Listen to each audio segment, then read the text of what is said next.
Hello, my name is Josie and you are listening to the Yoga Local podcast. Thank you so much for joining this conversation, which is all about finding some patience within our practice, and not just for the purposes of being patient with ourselves when we're trying to figure out whether or not we are capable in a certain pose, but also how we translate that out into our everyday lives and how we use patience to improve our relationships, improve our ability to conduct ourselves in our careers, which is where the magic really happens for sure. So first of all, I just want to kind of remind you that I may be a practicing yogi, I may be a teacher of yoga, but I'm influenced by the same things in life that everyone else is, and every yoga practitioner is. Life's busy, life's hectic. We've all got dreams and desires that we're all pursuing, the next goal, the next milestone. And we can constantly feel in pursuit of that dream and that goal, which can bring expectations on us. It can bring overwhelm. It can bring feelings of not being quite up to the job, inadequate, all those kinds of things. So familiar. And for some of us, it can, start to really affect how we feel about ourselves, and we can become unkind, and we can become judgmental, and we can become critical. We may even give up on our dreams and kind of assign ourselves to, that's too hard bucket. As my teacher often says, he said, that's too hard. You stick it in that's too hard bucket and forget about it. And then that's so kind of like soul destroying, because you're giving up on the things that are really important. And so it's really important for me to, as a teacher, and for myself as well, to learn how to bring patience into practice. So much of yoga that's taught out there these days is fast-paced, vigorous vinyasa asana, which, in my opinion, is just serving to create more imbalance, more impatient. We just like focusing on the destination, and we're not giving ourselves time to be still and really appreciate the progress that we're making on a daily basis, to assimilate, to come back to ourselves, to really remember, just how far we've come sometimes, because sometimes we're just so in that next thing, we've forgot all the things that we've managed to achieve along the way. And this is the stuff that's going to help us become more resilient and also help to inform our next decisions. I understand life's a whirlwind, absolutely. There's loads of things that are calling on our time. But if we can start to practice patience in our yoga, then that's going to filter through to everything. You'll be able to practice patience in your relationships, practice relationship in your career. And then we end up less reactive, less stressed and overwhelmed, because we can understand that,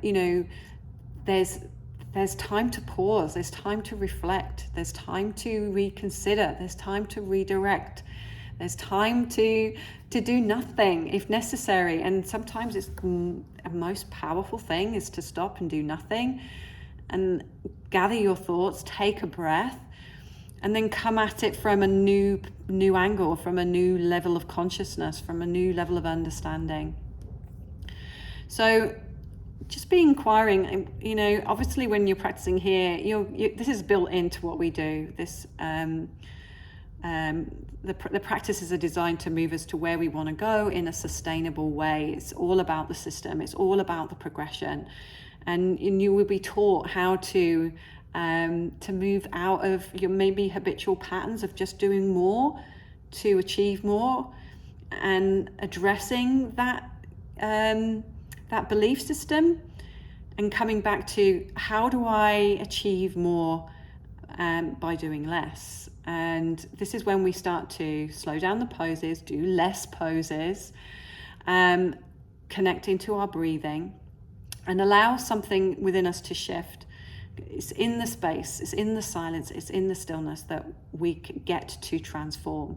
If we're just in the busyness of the mind the whole time, there's no opportunity for growth. There's no opportunity to become conscious.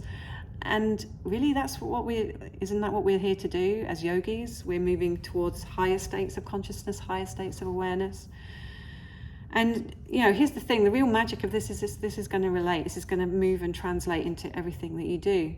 If you can start to kind of peg things back, create space in your day, find those moments to reset, to repause, to redirect. All your choice making is going to come from a much more stable space, and from a part of you, an aspect of you that has an inner knowingness that this is the right course of action, spontaneous right action they call it in yoga. A lot of the time it's knee-jerk reaction that we're kind of we're relying on, especially if we're in that energy of doing and not taking that moment to reflect.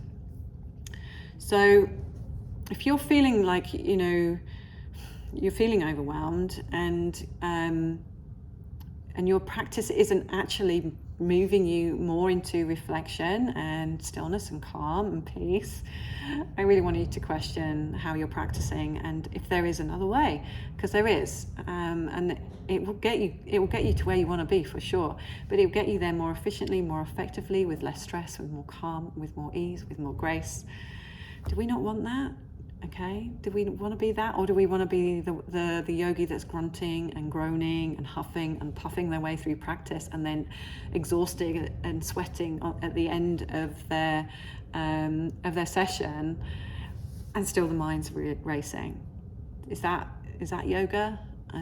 So yeah, I know these conversations are sometimes a little bit antagonistic because we get so used to what we know.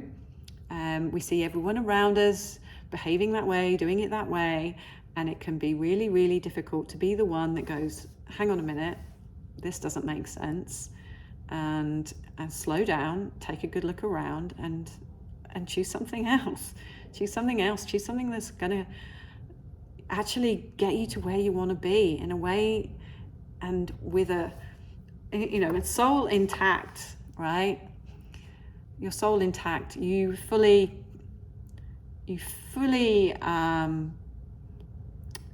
taking ownership of, you know, your life's decisions and your life's choices, because you've taken the time to slow down, to honor the process, to be patient, to just keep moving from where you are to where you want to be.